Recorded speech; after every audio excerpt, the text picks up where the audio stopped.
Our speaker today, and I just want to make sure everyone can hear me. Yes? Okay, great.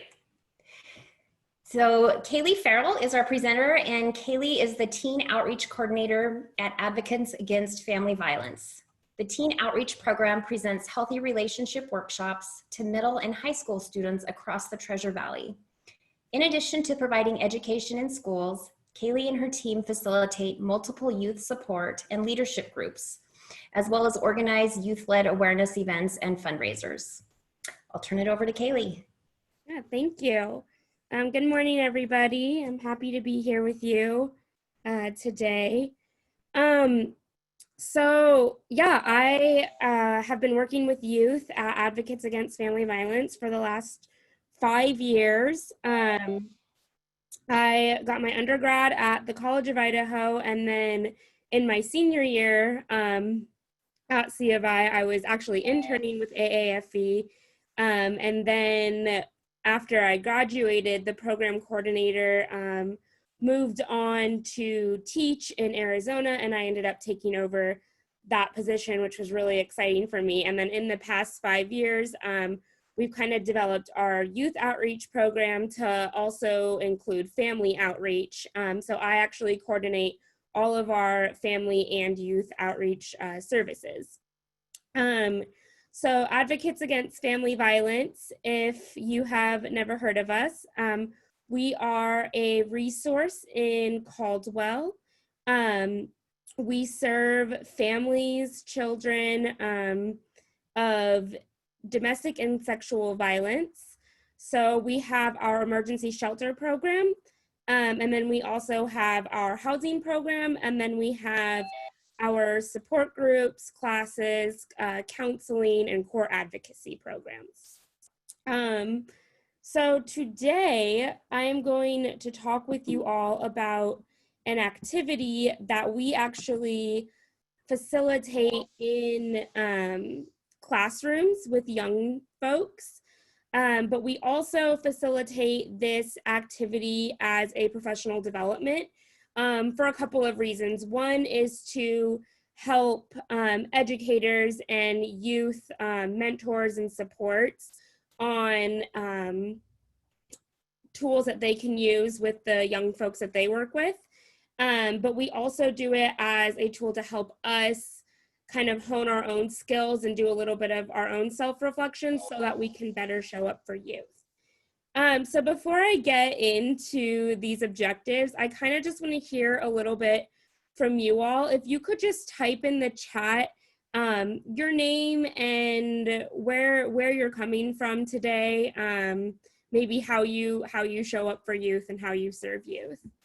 And I'll just read a couple off as you all type those into the chat.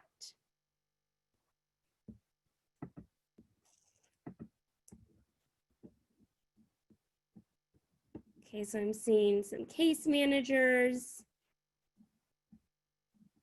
home visitors for teacher programs, counselors, educators, perfect. Awesome.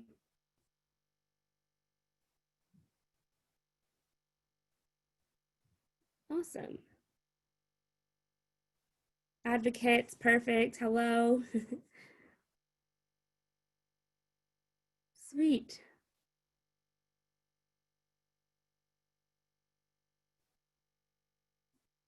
Very cool.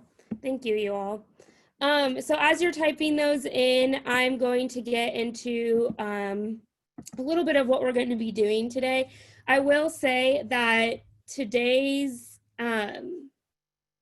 presentation is not really a presentation. I'm really going to be relying on you all for discussion, both in the chat and then if some people are willing to come forward and just kind of speak openly. I really do want this to be more of a dialogue. That's how we foster all of our activities in the classroom. It's never just a lecture of me speaking at somebody. It's always just like a group discussion. I know there's quite a bit of us in here this morning, but I think if we go 50-50 chat and speaking out loud, that'll work really great. So just a few things to keep in mind as we go through this. The activity that I'm going to do with you all today is pretty hard, not because you have to like think analytically, but it sometimes makes us a little bit uncomfortable, but that's why we do it. Kind of our motto in the classroom is we're going to get comfortable with being uncomfortable. That helps us grow as people. And the most important part is for us to model that so that young folks feel more safe and comfortable to do that as well. So our first objective this morning is going to be to increase tools for discussing healthy relationships and boundaries with young folks. The activity that we're going to participate in together will give you a platform to help young folks realize their strengths and build healthy relationships from a place of self-worth. We're going to model positive self-talk and foster an environment that promotes and facilitates positive self-worth. So we'll get into a little bit of what positive self-talk looks like. But that second objective for me is the most important one as adults in young people's lives. We're going to model what it looks like for us to speak positively about ourselves, so that young folks feel like, one, that is the right thing to do, and two, that they feel safe to do so. And then we're also going to apply the protective factors to interpersonal relationships. So those protective factors that we've kind of been talking about throughout this conference that promote hope, healing, safety, and resilience.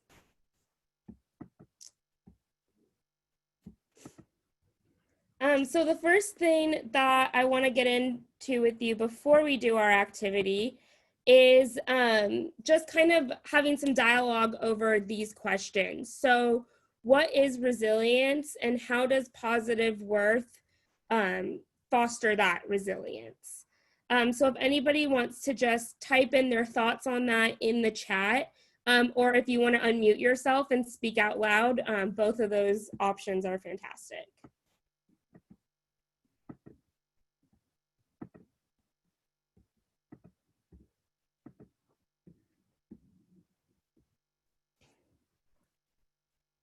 So what is resilience?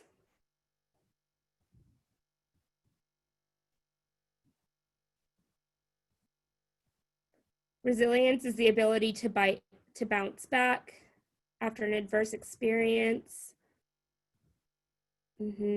Ability to power through, ability to move through something difficult, to bounce back, being able to rise above the challenge.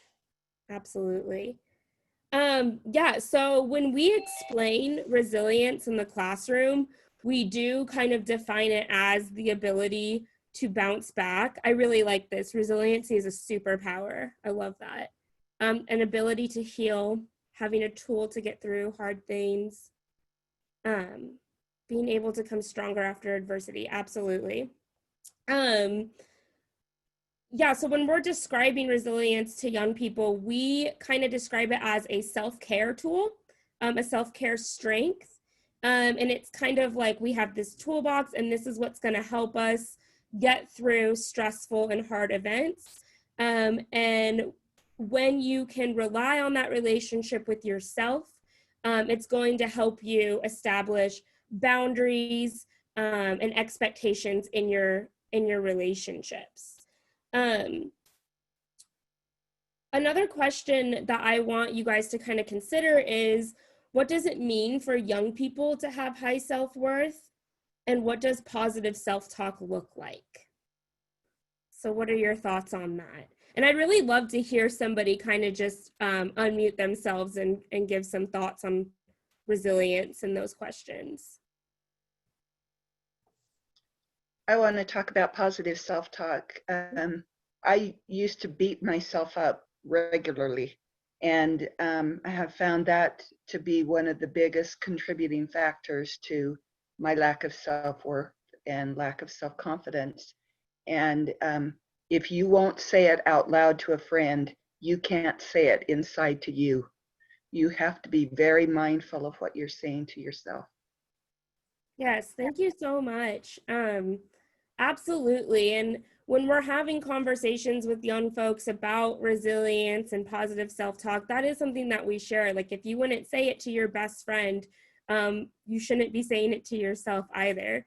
But that's sometimes easier said than done. And sometimes we come from a place where negative self-talk was almost the norm, right? So that can be really hard to overcome as well. To let yourself know that you are very worthy. Yeah, I love these answers that are coming up in the chat. Thank you.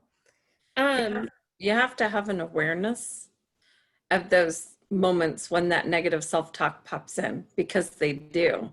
You know, if your childhood experiences were sometimes filled with negative comments and feedback from other people, sometimes those things automatically kind of enter your head, and you have to have that awareness and mindfulness to recognize it and call its bluff.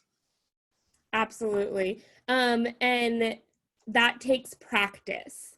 So Also- with the activity that, oh, go ahead. I said, and to give yourself enough grace to know that like you don't have control over it when you can't stop it. Like, Yeah. It's okay that I'm not perfect and that I'm not a guru in positive self-talk, or that sometimes it slips in. Absolutely. What does it look like for youth to have positive self-talk? So like, what kind of things would you encourage them to say about themselves? How do you know that you know a young person who has that strong relationship with themselves?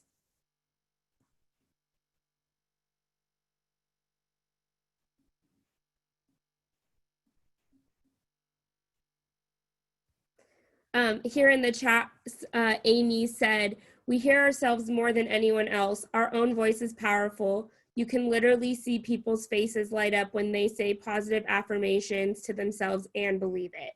Yes, I love that. And as we move through this activity, we're going to just reflect a little bit on what it looks like for us to foster that environment so that young folks can say those positive affirmations about themselves. I think you have to draw off their strengths and reinforce them. Absolutely. So it kind of starts with us, right?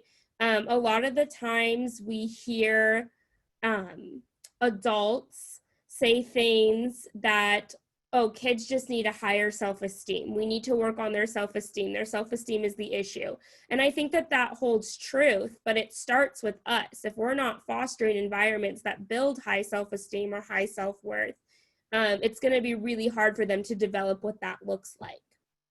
So kind of moving towards how we associate this with the protective factors.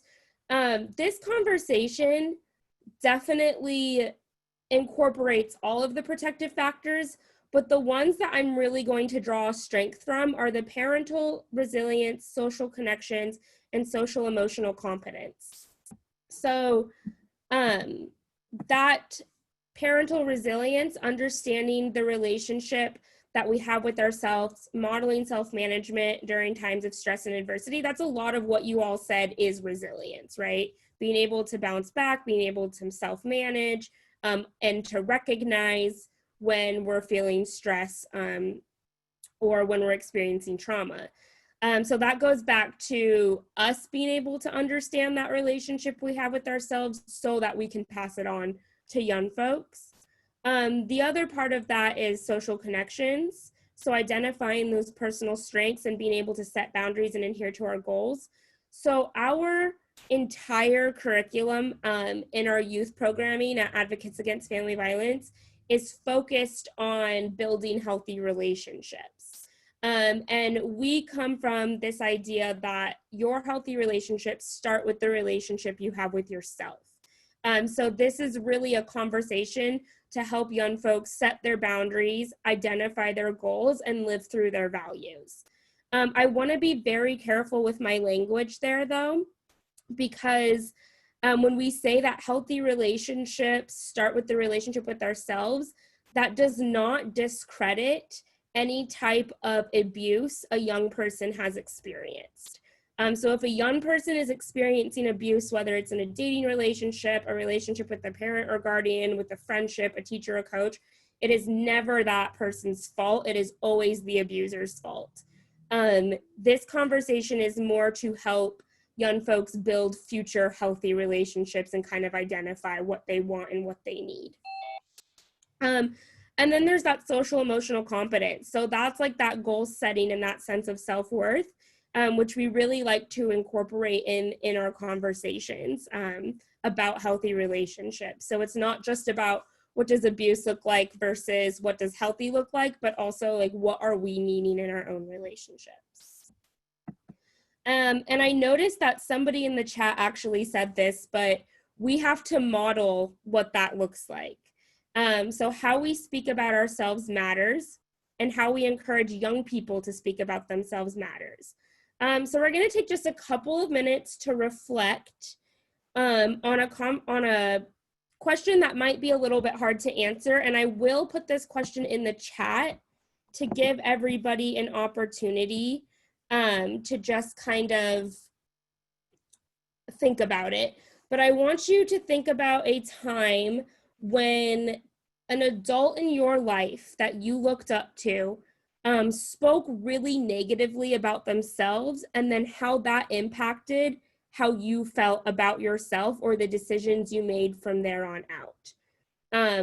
So I will model and give an example, and then I'll give you all a couple minutes to reflect, and then I'll encourage a couple of people to share.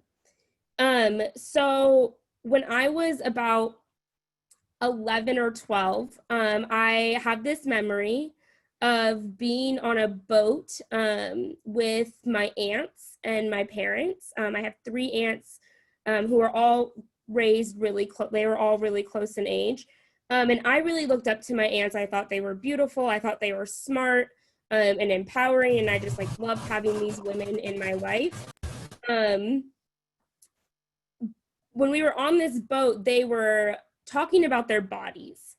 And they were talking about how ugly their bodies were, or how overweight their bodies were, or how they had like these guts, and how they were on this diet, and how they needed to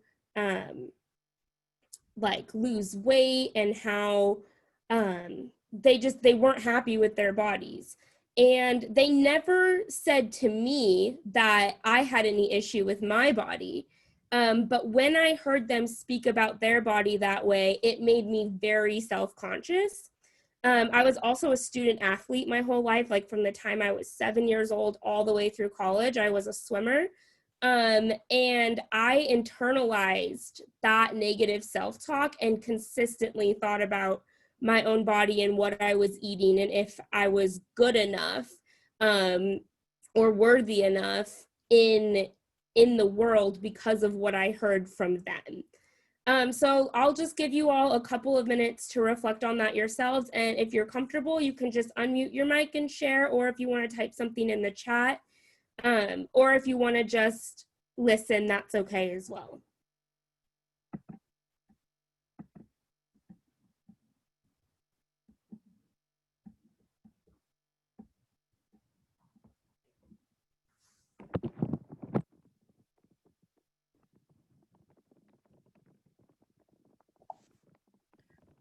This is Cindy, and I just want to say I think your story probably resonates with just about every female that I know.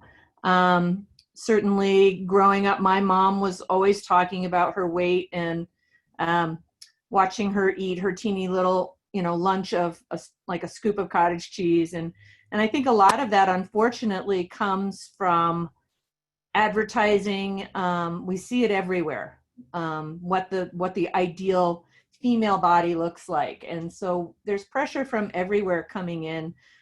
So I think your story goes across. I can probably identify every single one of my friends has a story like that, and I do as well. So thank you for sharing that. Yeah, thank you. And I really appreciate these stories that are coming through in the chat.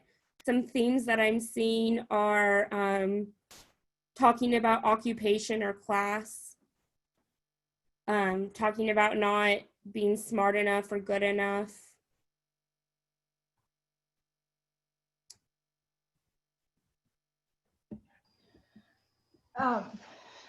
So when I was like 11, I think, I went and I dropped off my sister to college. She was a lot older than me.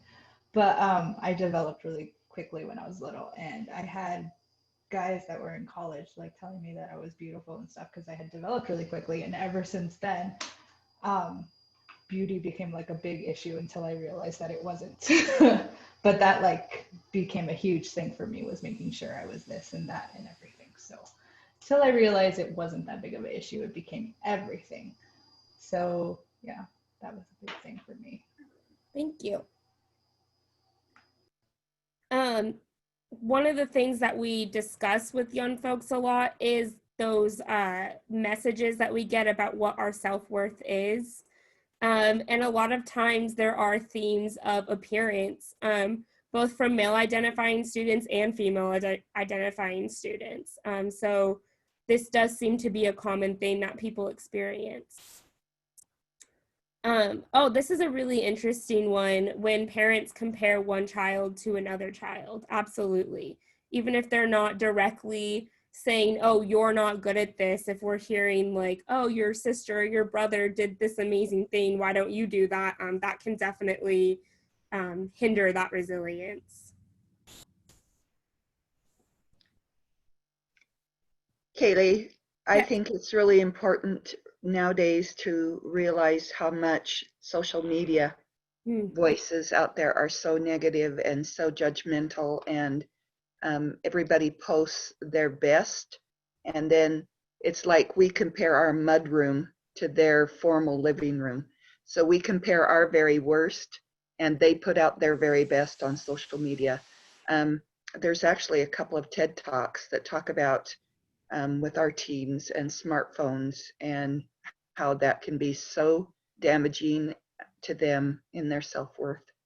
Yes. I will say that, and we're going to talk a little bit more about fostering this this activity in youth spaces. But I will say that the conversation about social media comes up in almost every single one of our workshops and every single one of our discussions. There was a time when we used to just kind of sit with teens and be like, why is social media so unhealthy? But we are moving away from that because, one, the reality is it's not going anywhere, and it is the primary source of communication for young people. But the experiences with social media are also developing and changing. So conversations about self-worth and self-esteem in social media are just rapidly developing. There is a podcast called Kids These Days that it's actually ran by young folks from a coalition in Michigan for sexual and domestic violence, and it is them talking with their peers about all of the issues that they're facing today, whether it's in their relationships, socially, in school. And it's really insightful. They have a lot of conversations about self-esteem and social media and how they navigate that. So if that's something that you guys are interested in, I'll type it in here right now. It's called Kids. And they're like 20-minute episodes. It's been really helpful in informing our own programming. I really want to highlight this last comment that just came through the chat. Hearing a teacher say that she didn't understand how I could be smart due to my ethnicity, and it caused me to shut down and not speak up in class. I think that's just so impactful, and I'm so sorry that that happened to you, and I also thank you for sharing that.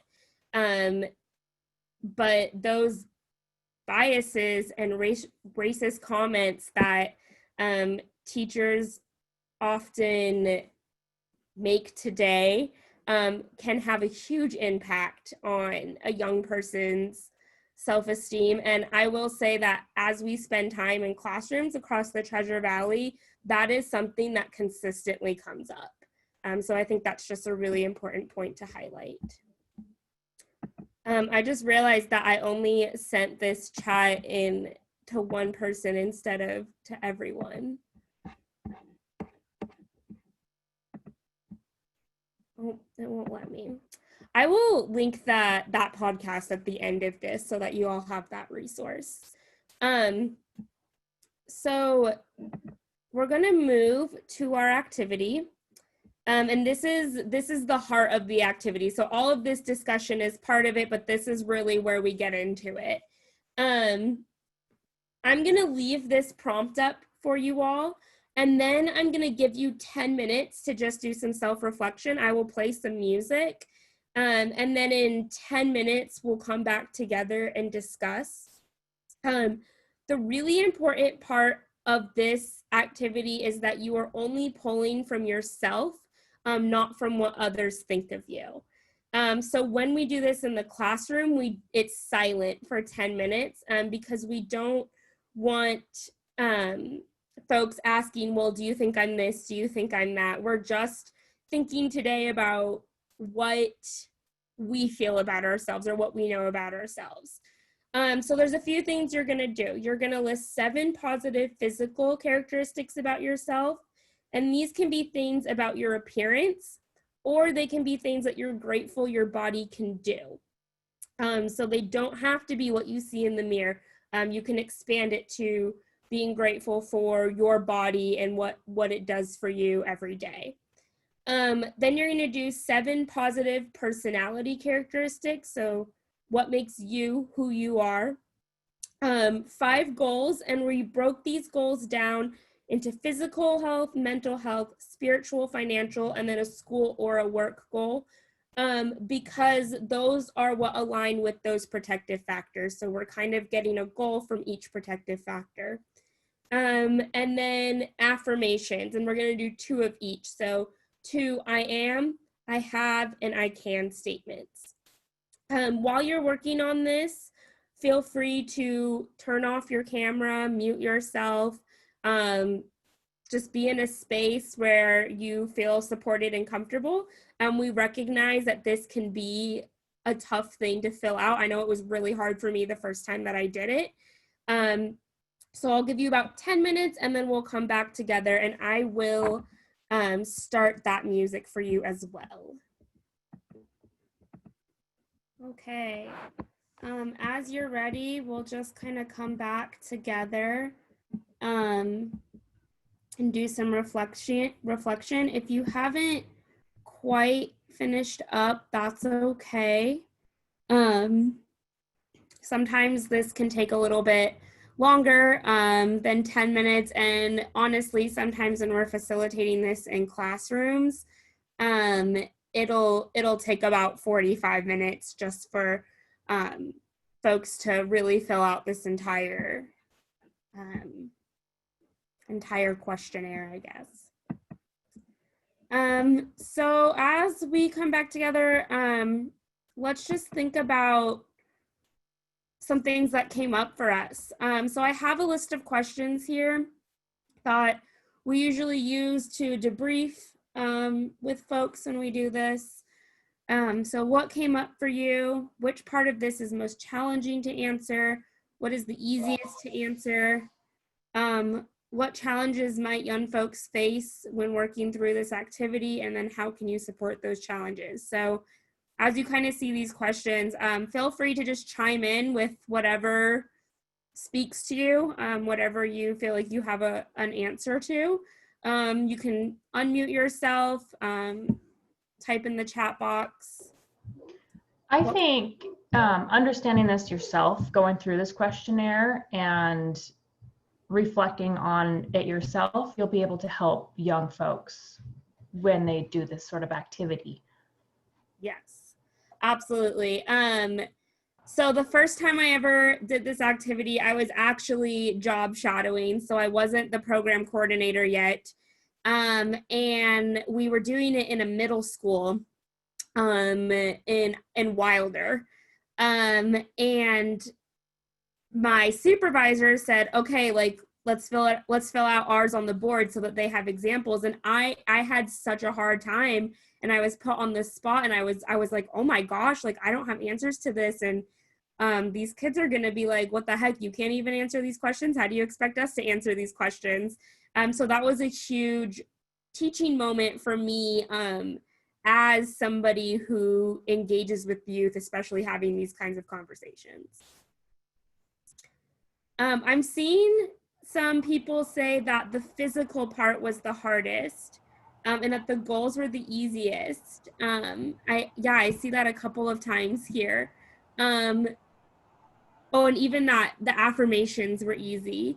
That is very similar feedback that we get from young folks as well.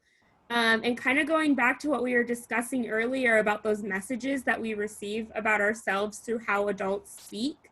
A lot of the time, negative self-talk comes from a place of physical, like self-worth. So that kind of poses a question for us when we're having conversations about healthy relationships. What is going on there? What's happening there? Why are we basing our self-worth on our body and what it can do or what it looks like? I'll just comment real quickly that the physical part was definitely the hardest for me as well. And one of the things I had wrote down that I was struggling with was everything that I thought about, I definitely was in comparison. Well, that person actually is smarter, or physically this or that. And it was really tough to do the physical part. The goals were easiest because I think that's easier to be like, okay, I'm always got a goal. I can always get better. But having to say that these are the things I'm solid at, that was definitely challenging. The personality and the affirmations were even a little bit easier because they weren't as tough to compare to with other people. Yes, thank you.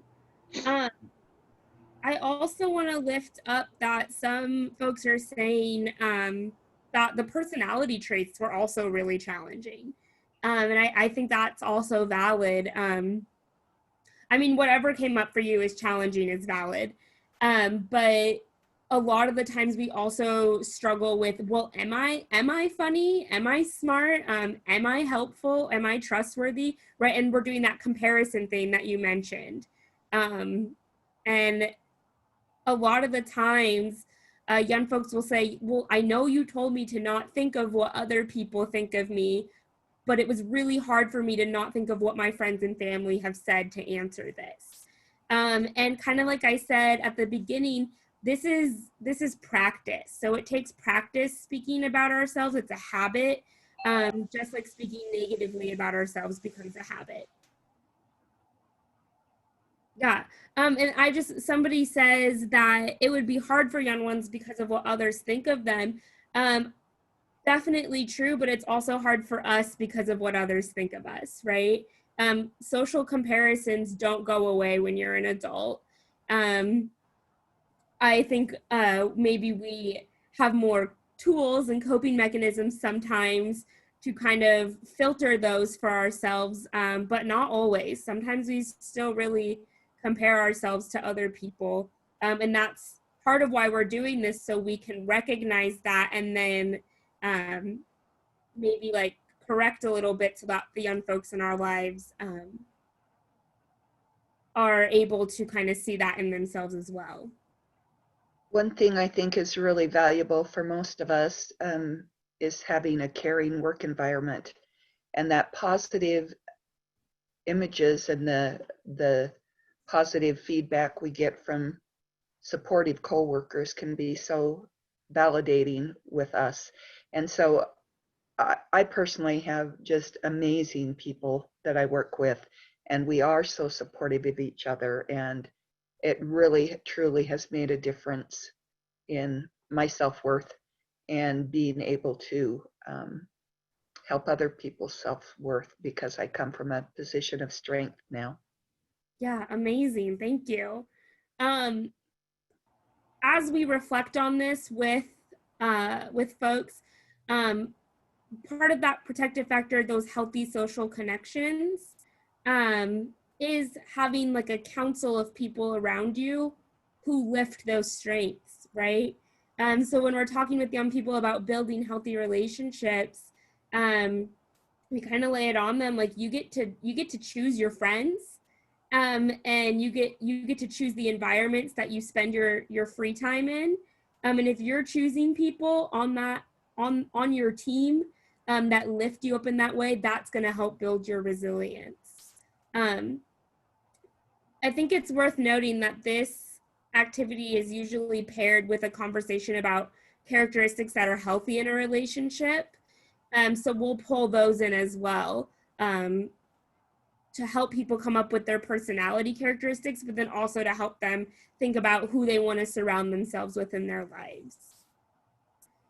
Somebody brought up a point in the chat that I really want to highlight. Men are seen as assertive and women are seen as aggressive in the same situations. So that is one of those social things that we're taught a lot is, you know, women like shouldn't speak about themselves or shouldn't brag about themselves. That's just seen as being aggressive or bragging or selfish, right? Whereas maybe we're not giving men that same messaging. When they speak highly about themselves, they're being assertive and they're taking charge. And those are messages that young folks often express to us that they're receiving. And one thing that we really like to have a conversation with is the difference between bragging and speaking highly and well of ourselves or believing in ourselves. And we kind of just tell folks that bragging is when you're tearing somebody else down to make yourself feel better. Like you still need that external validation to feel good about yourself. So you're trying to prove something to everybody else. Whereas being assertive in what you're proud of and what you like about yourself is one, a practice on speaking to yourself kindly, and two, it's setting an expectation for other people in your life. So if anyone else has any thoughts on that, I would love to hear that.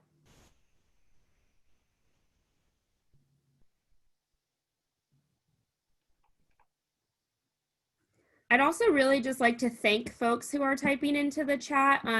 Some of you all are really sharing some deep and personal things, and I'm so grateful for that, and that you feel like this is a space where you can do that. And I'm also really grateful that everyone is being really supportive in that chat. That's really cool. What challenges might you face or might you face if you were to facilitate this activity with them? What challenges do you foresee? My daughter was really bullied in high school. And when we did a similar activity like this, she couldn't come up with things that she liked about herself. She could not find any positives. And we did have to work together. And then the more time your brain hears something, the more it believes it. Your brain doesn't stop to evaluate whether things are true or false. The more times your brain hears it, the more it believes it. And so she was hearing so many negative messages from so many people. And we really had to help her do a paradigm shift to be able to find some good things and then to do those affirmations and to replace those negative thoughts with some of those positive things that were good and healthy about her. Yeah, thank you for sharing that. And I'm seeing a lot of like an unwillingness to participate because it's so uncomfortable. And that is a big part of that piece is why we start the conversation off with, this is going to be uncomfortable. So just so you know, every single person sitting in this room is going to be a little bit uncomfortable with this, and it's going to be okay. And that's a really great way to help people feel safe and open up to do this. I think also too, like just that they going deeper than just good, like about my personality, like that lack of verbiage of going deeper for different like feelings too. Like a lot of at-risk kids have a lack of, you know, emotional identification and stuff. So I think that kind of goes along with that identification of positive values with themselves too, of I have a good personality, but what does good mean? What's good about it? And going kind of deeper that way. Absolutely. And then part of our job as a facilitator, or as just an adult working with a young person, is to help them build that vocabulary and to ask a lot of follow-up questions to help them think about themselves. So a lot of the things that we'll do sometimes is, well, you wrote down that you're respectful. Can you tell me some ways on how you show respect? And then when they say, oh, I take care of my siblings, or I help my mom, now we have helpful, we have caring. So we're coming up with some more characteristics that way as well. So let's practice. I'm gonna have everybody chat one thing into the chat box, or two things that they wrote on their paper that they're comfortable sharing. And we're just gonna like rapid fire it in here. So we're all just gonna practice saying something about ourselves. It can be anything that you're comfortable with, one or two things, and go ahead and just chat that into the chat box. The first one says, I'm hilarious. I love that. The way my body continues to change and grow to support me. I am capable. I love these affirmations. I have love. I am strong. Beautiful. I'm adaptable. I like that. I have grit.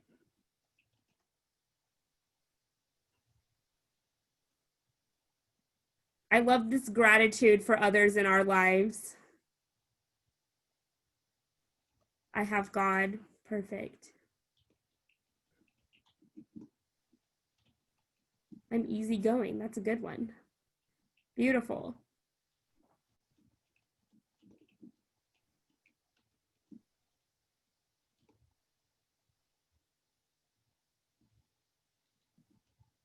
I have a loving and supportive mom. I love this. I am humble.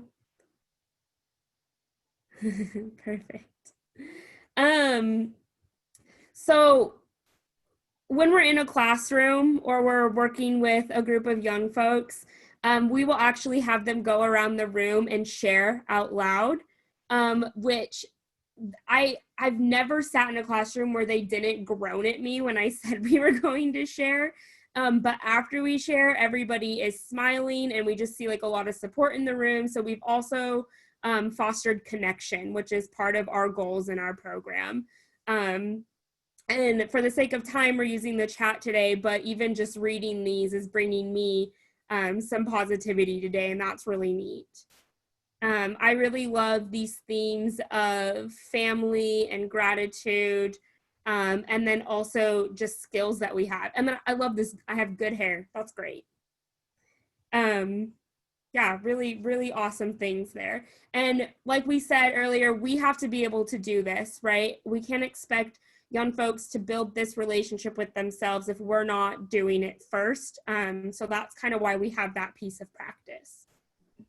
So the take-home message is the relationship you have with yourself impacts your relationships with others, right? How you take care of yourself, how you fill your emotional bank account, is how you're able to show up for other people.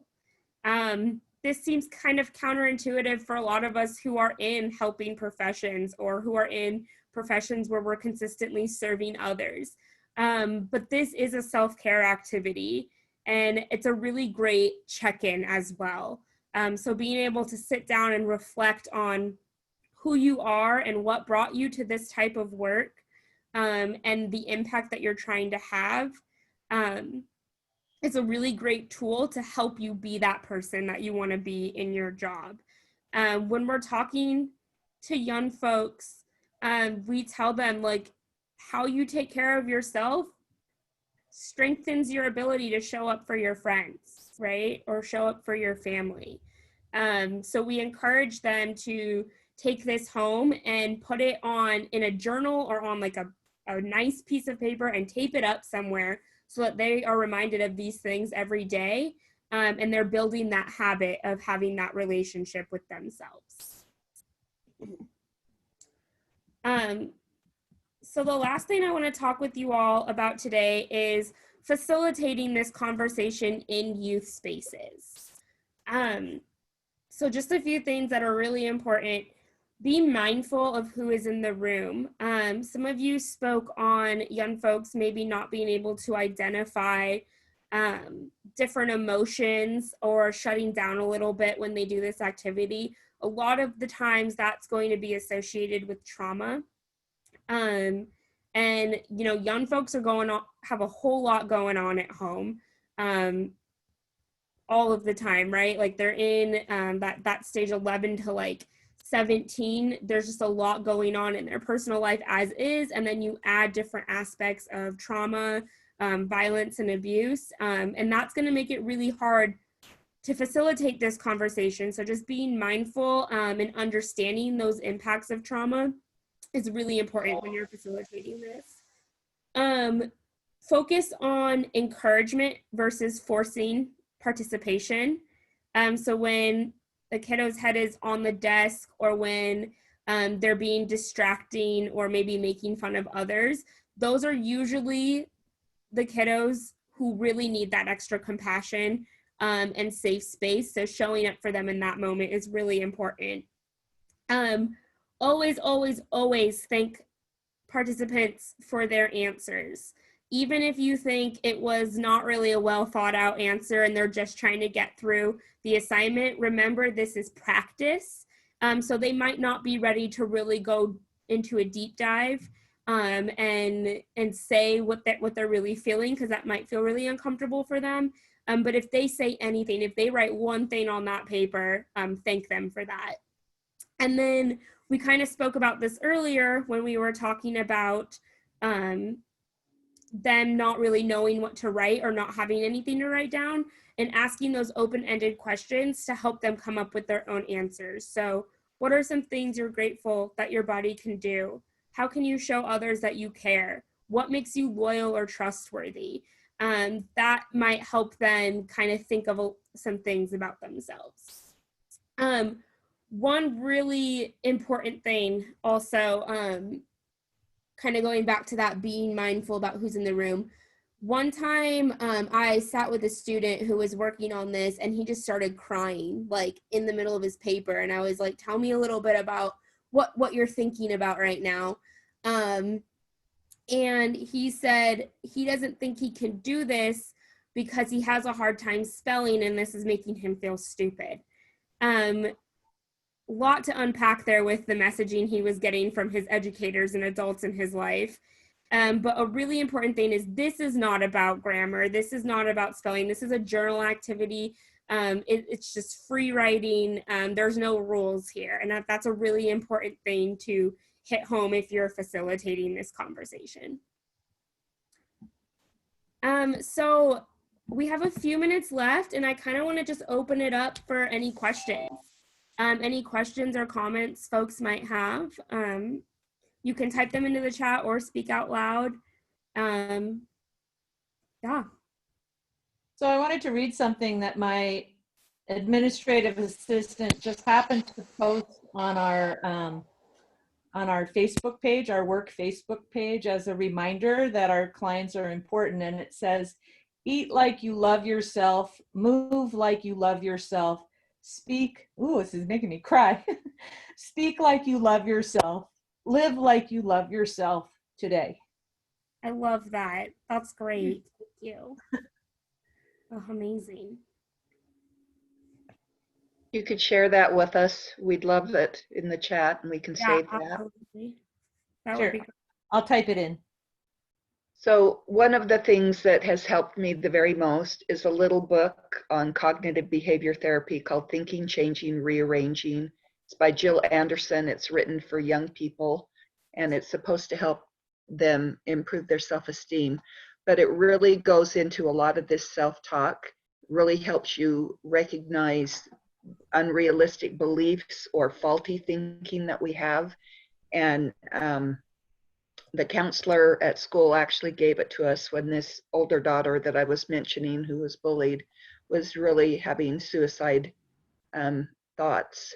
She'd had a best friend who was the only kind friend, was killed in a car accident, and she didn't feel how she could face school anymore. But anyway, this that little book, Thinking, Changing, Rearranging by Jill Anderson, has been super helpful to help me be able to realize that if I can change the way I think, I can change the way I feel, and I can dwell on the positive. So that's one resource that I would really encourage you guys to check out. Could you type that into the chat? I did type it really early in the chat, but I will type it again. Okay, thank you. Yeah, that is a great resource. If anyone has any questions for me about what our role is with youth or what our organization does, I'm also here to answer those types of questions.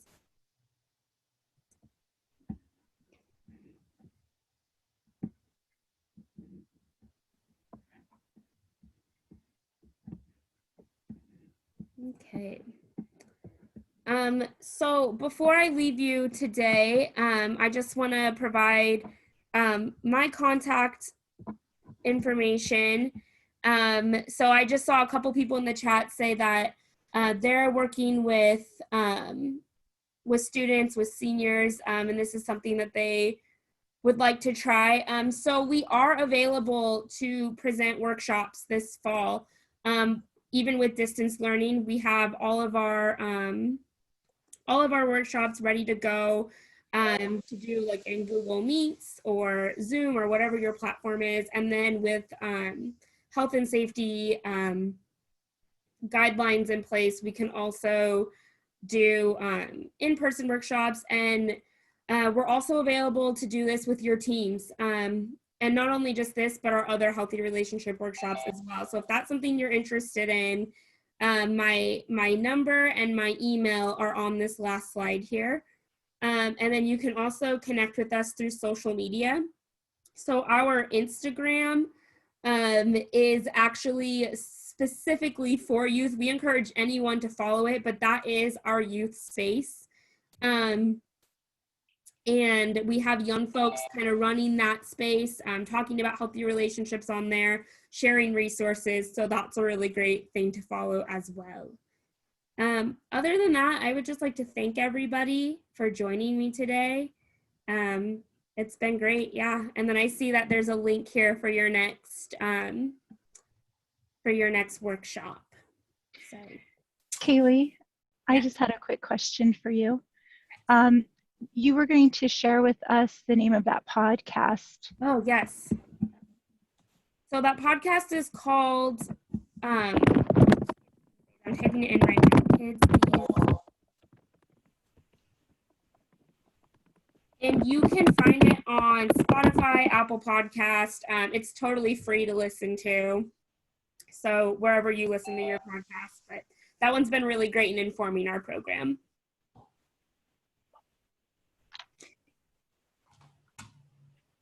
And Kaylee, thank you for the impactful messages and exercises. And I'd just like to remind everyone as we wrap up to please complete your evaluation that you can find on your Padlet. Thank you. Thank you. See everybody later. Have a great day.